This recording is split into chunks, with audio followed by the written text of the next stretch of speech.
आज हम बात करेंगे कि एकक कोशिका में अवयवों की संख्या की गणना करना। क्योंकि हमने चार प्रकार की एकक कोशिकाएं पढ़ी। आद्य एकक कोशिका, अंतः केंद्रित एकक कोशिका, फलक केंद्रित एकक कोशिका और अंत केंद्रित एकक कोशिका।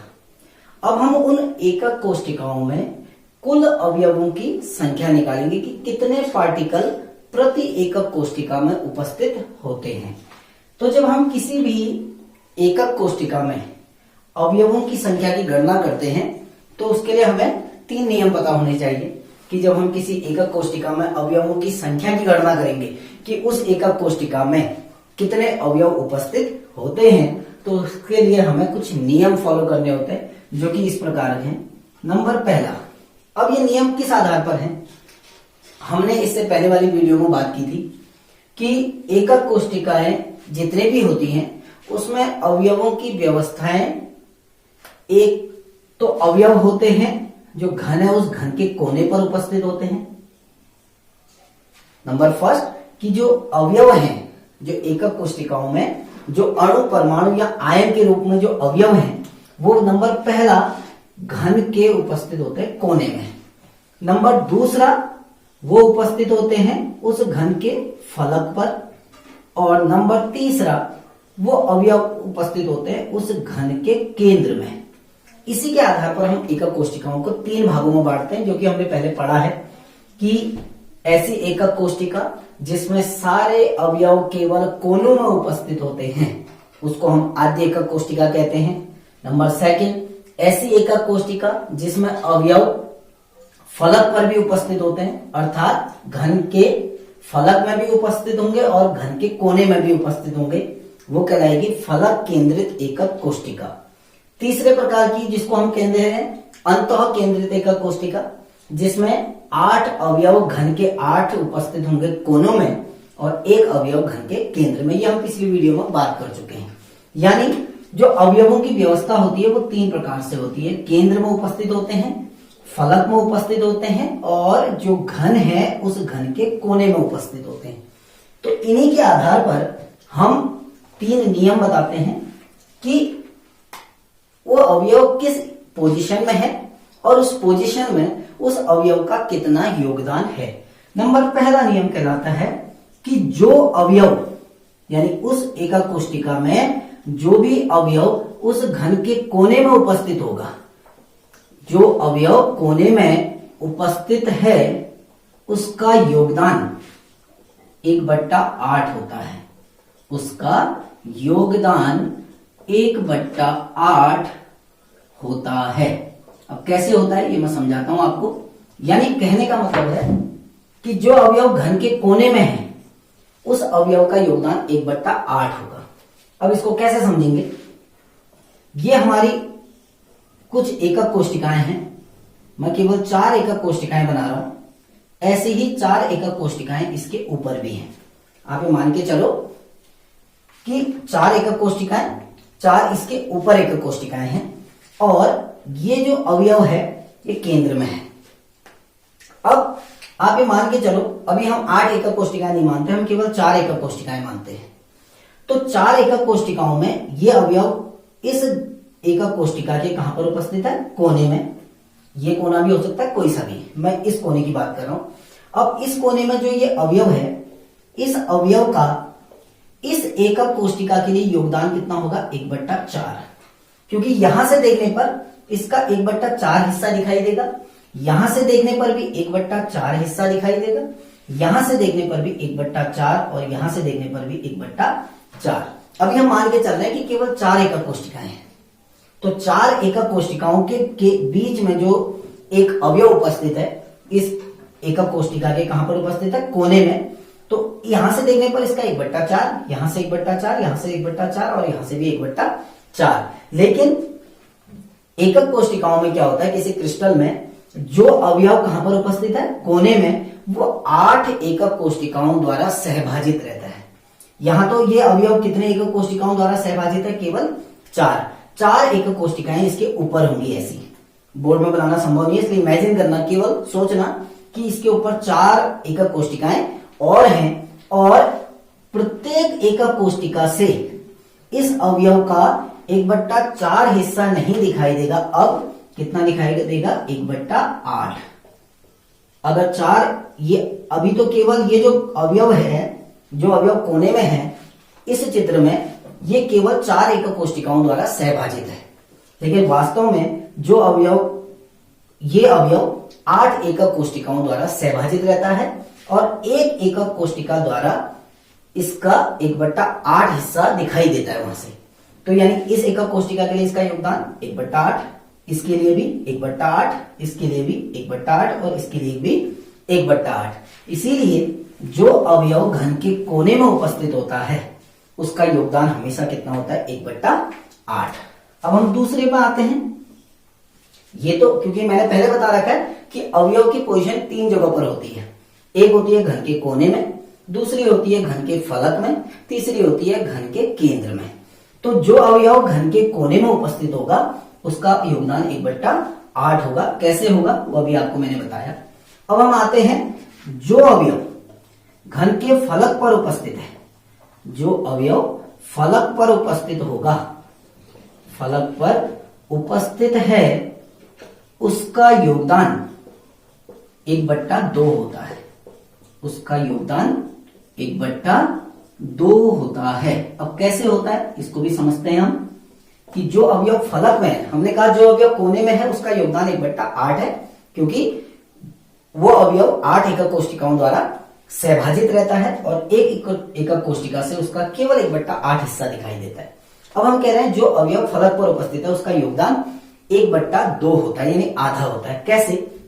आप इमेजिन करो इस दीवार को, जिस दीवार में ये व्हाइट बोर्ड टका हुआ है, अगर ये हिस्सा इतना नहीं होता, यानी यहां पर ये दीवार नहीं होती, जितने में व्हाइट बोर्ड है इतने हिस्से में दीवार नहीं होती, ये खुला होता और इस बोर्ड को मैंने यहां पर फिक्स किया होता, तो आप ये समझो बगल वाला जो कमरा है वहां से भी इसका प्रयोग किया जा सकता था और यहां से भी इसका प्रयोग किया जा सकता है। या एक छोटा सा उदाहरण और दे रहा हूं, इस बोर्ड को हटा के मैंने यहां पर एक विंडो लगा दी, खिड़की, इस दीवार पे एक छोटी सी खिड़की लगा दी। अब वो खिड़की इस कमरे के लिए भी खिड़की है और बगल वाले कमरे के लिए भी खिड़की है, यानी उस खिड़की का आधा योगदान इधर है और आधा योगदान बगल वाले कमरे में है। अगर हम एक फुटबॉल लें बड़ी सी और इस दीवार में यहां पर एक गोल कट करके पूरा उस फुटबॉल को फंसा दिया जाए, तो उस फुटबॉल का आधा हिस्सा इस कमरे से दिखाई देगा, आधा हिस्सा बगल वाले कमरे से दिखाई देगा, यानी इस कमरे के लिए उस फुटबॉल का कितना योगदान होगा? 1/2। इसीलिए हम कहते हैं कि जो अवयव फलक पर उपस्थित है उसका योगदान कितना होता है? 1/2। नंबर 3 पॉइंट पे आते हैं। जो अवयव कोने में है उसका योगदान 1/8, जो फलक पर है उसका 1/2। नंबर 3 आते हैं। अब तीसरी स्थिति क्या होती है? केंद्र में। जो अवयव केंद्र में है उसका योगदान 1 होता है। जो अवयव केंद्र में उपस्थित होता है उसका योगदान 1 होता है। उसका योगदान बराबर 1 ओनली 1। अब इसको कैसे समझोगे? किसी कमरे में एक पंखा लगाया है तो वो पंखे का योगदान उसी कमरे के लिए है, वो बगल वाले कमरे में हवा नहीं देगा। किसी कमरे में कुर्सी रखी है, उस कुर्सी का योगदान केवल उसी कमरे के लिए होगा, वो किसी अन्य कमरे के लिए कोई भी योगदान नहीं दे सकती है। तो सेम वही है कि अगर कोई चीज किसी केंद्र में उपस्थित है तो उस अवयव का योगदान केवल उसी एकक कोशिका के लिए होगा, वो किसी अन्य एकक कोशिका में कोई भी योगदान नहीं देती है।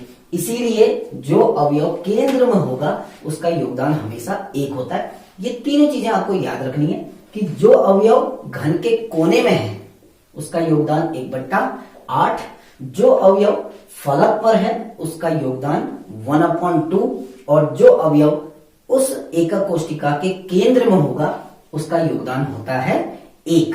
अब हम इस तीनों नियमों के आधार पर विभिन्न एकक कोशिकाओं में अवयवों की गणना करेंगे। जैसे कि हेडिंग डाली हुई है, एकक कोशिका में अवयवों की संख्या की गणना करना।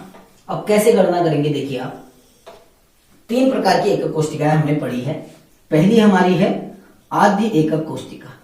पहली एकक कोशिका होती है आद्य एकक कोष्टिका, जो सबसे पुरानी एकक कोष्टिका है, जिसको हम सिंपल यूनिट सेल भी कहते हैं, जिसमें अवयव केवल घन के कोनों में उपस्थित होते हैं।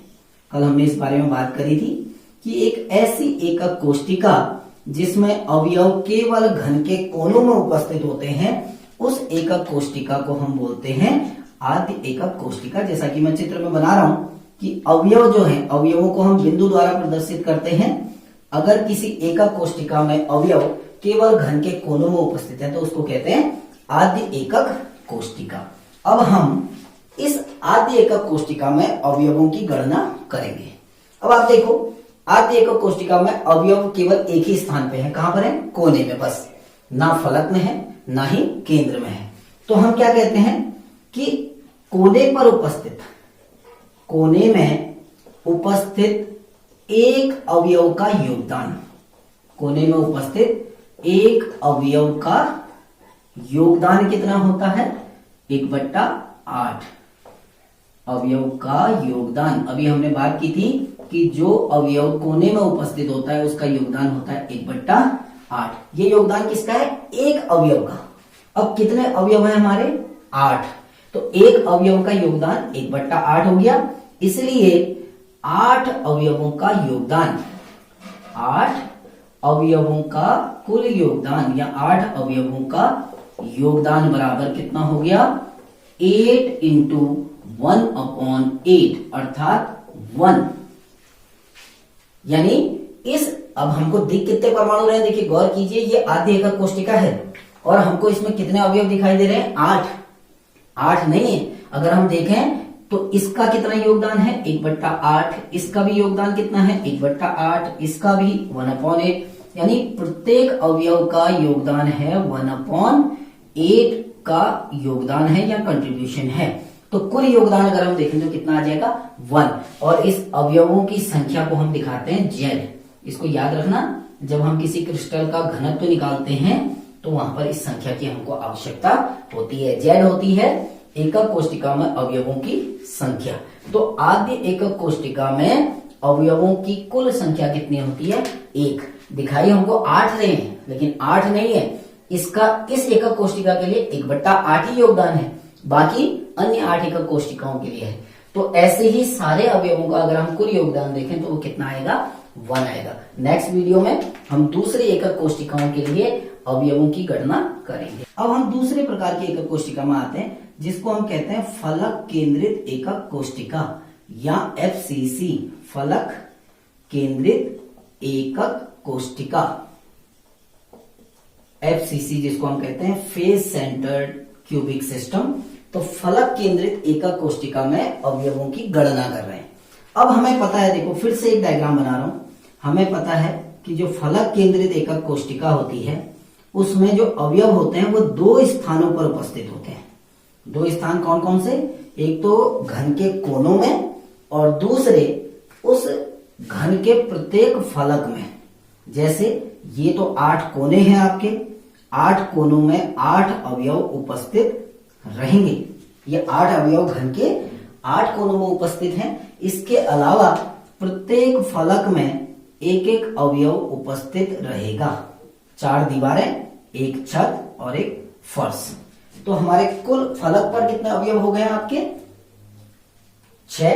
कोनों में कितने हो गए? 8। अब आपको पहले से बताया है कि जो अवयव कोने में है उसका योगदान कितना है? 1/8।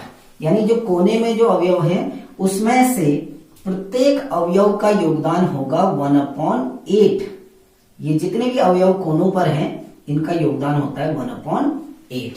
और जो फलक पर है उसका योगदान होता है 1/2। मैं लिख रहा हूं यहां पर कि जो अवयव फलक पर हैं उनका योगदान होता है 1/2 और जो अवयव कोनों पर उपस्थित होते हैं उनका योगदान होता है 1/8। अब हम अवयवों की गणना करेंगे। नंबर पहला, जो अवयव कहां पर है? कोने पर। हम कहते हैं कोने पर उपस्थित एक अवयव का योगदान, एक अवयव का योगदान बराबर 1/8। जैसा भी पहले निकाला था बिल्कुल वैसे ही हम निकालते हैं। एक अवयव का योगदान कितना हो गया? 1/8। लेकिन कुल अवयव कितने हैं कोनों में? 8। तो हम क्या करेंगे?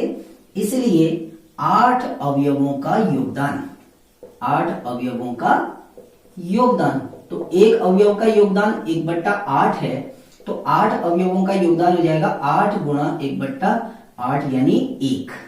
ये तो हो गया कहां पर, जो अवयव कोनों पर उपस्थित है। नंबर सेकंड, अब इसमें अवयव कहां पर है, एक तो है कोने पर, दूसरे हैं फलक पे। तो जो अवयव कोनों पर है उनका योगदान कितना हो गया, 1। अब हम कह रहे हैं फलक पर जो अवयव है, तो हम कहते हैं फलक पर उपस्थित एक अवयव का योगदान, फलक पर उपस्थित एक अवयव का योगदान बराबर कितना होता है, अभी बताया था 1/2। जो अवयव फलक पर होगा, एक अवयव का, फलक पर उपस्थित एक अवयव का योगदान 1/2। अब आप देखो फलक पर कुल कितने अवयव हैं, 6। तो हम कहेंगे इसलिए 6 अवयवों का योगदान, एक अवयव का 1/2 है, तो 6 अवयवों का योगदान बराबर कितना हो जाएगा आपका, 6 × 1/2 अर्थात 3। अब हम कहते हैं कुल योगदान, कुल योगदान, क्योंकि दो प्रकार के अवयव हैं, एक कोने में दूसरे फलक में। तो जो कोने में है उनका योगदान कितना था, 1। जो फलक पर है उनका योगदान कितना है, 3। कुल योगदान कितना हो गया, 4। इसलिए जो एफसीसी एकक कोष्टिका होती है, फलक केंद्रित एकक कोष्टिका, उसके लिए Z बराबर 4 होता है। यानी फलक केंद्रित एकक कोष्टिका में अवयवों की कुल संख्या अगर हम निकालें तो वो कितनी आएगी, 4। दिखाई आपको कितनी दे रही है, 8 आपके कहां पर है, कोनों पर, और 6 आपके कहां पर हैं, फलक पर। यानी 8 धन 6 बराबर कितने हो गए, 14। लेकिन 14 अवयव नहीं है, अवयव कितने हैं, 4। क्योंकि ये पूरा का पूरा अवयव इस एकक कोष्टिका के लिए उत्तरदायी नहीं है। इस एकक कोष्टिका के लिए इसका कितना हिस्सा उत्तरदायी है, 1/8। ऐसे इसका इस एकक कोष्टिका के लिए केवल कितना हिस्सा उत्तरदायी है, 1/2।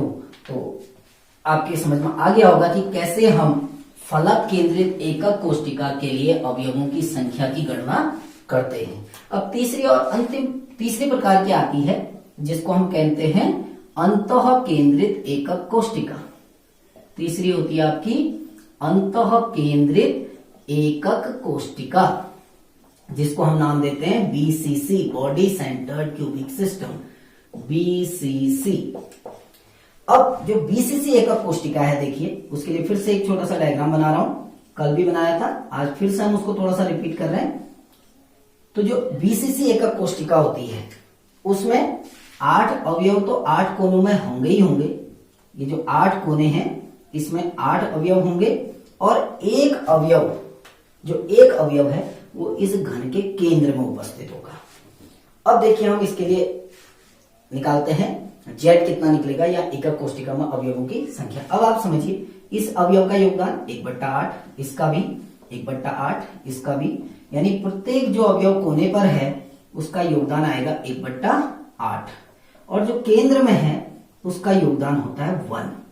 ये अभी हमने पीछे पढ़ा है। तो हम बात करते हैं नंबर पहला, हम कहते हैं जो अवयव कोने पर है, हम कहते हैं कोने पर उपस्थित एक अवयव का योगदान, कोने पर उपस्थित एक अवयव का योगदान। एक अवयव का योगदान कितना होता है आपका, 1/8। तो कोने पर कितने अवयव हैं, 8। तो हम कहते हैं 8 अवयवों का योगदान, 8 अवयवों का योगदान बराबर कितना हो जाएगा, 8 गुणा 1/8 अर्थात 1। नंबर पहला जो कोनों में थे उनका योगदान आ गया 1। अब हम कहते हैं कि केंद्र में उपस्थित, नंबर सेकंड आएगा आपका, केंद्र में उपस्थित एक अवयव का योगदान, एक अवयव का योगदान कितना होता है, 1।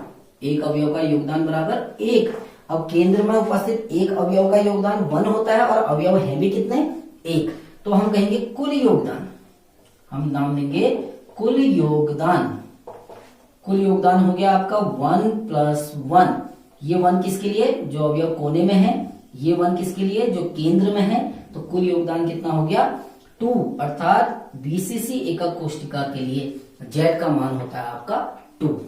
ठीक। अब हम चौथी और अंतिम प्रकार की एकक कोष्टिका की बात करते हैं। जो अंतिम एकक कोष्टिका है जिसको हम कहते हैं अंत्य केंद्रित या एंड सेंटर्ड। हम चौथे प्रकार की एकक कोष्टिका की बात करते हैं, अंत्य केंद्रित एकक कोष्टिका, जो जिसमें 8 अवयव 8 कोनों में और 2 अवयव किन्हीं 2 विपरीत फलकों में उपस्थित होते हैं। जिसका चित्र कुछ इस प्रकार रहता है कि 8 अवयव तो आपके 8 कोनों में रहेंगे, जैसे कि आद्य एकक कोष्टिका में होते हैं, और 2 अवयव किन्हीं 2 विपरीत फलकों में। तो ये अवयव आपके 8 हो गए कोनों में, और 2 अवयवों को हम किन्हीं भी 2 विपरीत फलकों में, जैसे एक यहां और एक यहां। अब आप गौर कीजिए, इस अवयव का योगदान 1/8, क्योंकि कोने में है, तो कोने में जितने भी अवयव होंगे उन सभी अवयवों का कुल योगदान आ जाएगा 1/8। और जो अवयव फलक पर है उसका योगदान कितना होता है 1/2। ये हम पीछे पढ़ चुके हैं। अब फिर से वैसे निकालते हैं। नंबर फर्स्ट, कोने पर उपस्थित अवयव का योगदान, कोने पर उपस्थित एक अवयव का योगदान, जो एक अवयव है उसका योगदान हम निकालेंगे, वो होता है 1/8। और कितने अवयव हैं 8, इसलिए 8 अवयवों का योगदान, 8 अवयवों का योगदान जो कि आएगा 1। कैसे? 8 × 1/8, दैट मीन्स 1। सो जो अवयव कोने पर है उनका योगदान होगा 1। नंबर सेकंड हम कहते हैं फलक पर उपस्थित, फलक पर उपस्थित एक अवयव का योगदान, फलक पर उपस्थित एक अवयव का योगदान कितना होता है? आपको याद होगा 1/2। एक अवयव का योगदान कितना है 1/2। अब फलक पर कितने अवयव हैं 2, इसलिए हम कहते हैं 2 अवयवों का योगदान, क्योंकि इस एकक कोष्टिका में फलक पर केवल 2 ही अवयव हैं, तो 2 अवयवों का योगदान बराबर कितना हो गया 2 × 1/2, दैट मीन्स 1। अब कुल योगदान हम निकालेंगे, तो कुल योगदान हो जाएगा आपका कितना, 1 तो हो गया जो कोनों पर है और 1 हो गया जो फलक पर है, तो कुल योगदान कितना हो गया 2। यानी अंत्य केंद्रित एकक कोष्टिका के लिए z का मान कितना आता है 2 आता है। तो हम इसको धीरे से समराइज करते हैं एक बार कि हमारे पास 4 प्रकार की एकक कोष्टिकाएं हैं। पहला आता है आद्य एकक कोष्टिका के लिए z का मान 1, क्योंकि सारे अवयव कोनों पर है। दूसरा हम कहते हैं फलक केंद्रित अर्थात FCC, जो FCC इसके लिए z का मान होता है 4। एक जो कहां पर है कोनों पर, और 3 जो फलक पर है। यानी फलक पर उपस्थित अवयवों का योगदान 3 और कोने पर उपस्थित अवयव का योगदान 1, कुल योगदान 4। तीसरा आते हैं हम अंतः केंद्रित एकक कोष्टिका। तीसरी आती है अंतः केंद्रित, जिसको हम नाम देते हैं BCC। इसके लिए z का मान क्या आता है 2। जो अवयव कोनों पर है उनका योगदान कितना आएगा आपका 1, क्योंकि 8 अवयव हैं, एक अवयव का योगदान होता है 1, और जो केंद्र में है उसका योगदान भी कितना होता है 1, दैट मीन्स 1 + 1 = 2। और चौथी और अंतिम एकक कोष्टिका आती है जिसको हम कहते हैं अंत्य केंद्रित एकक कोष्टिका जो है उसके लिए z का मान 2 ही होता है। 1 होगा जो कोनों पर उपस्थित है और 2 होगा जो 2 अवयव फलक पर उपस्थित है। तो इस वीडियो में हमने बात की कि कैसे हम एकक कोष्टिकाओं में अवयवों की संख्या की गणना करते हैं। अगले बार में हम कुछ न्यूमेरिकल लेंगे जिसके आधार पर हम विभिन्न यौगिकों के सूत्र की गणना करते हैं। Thank you.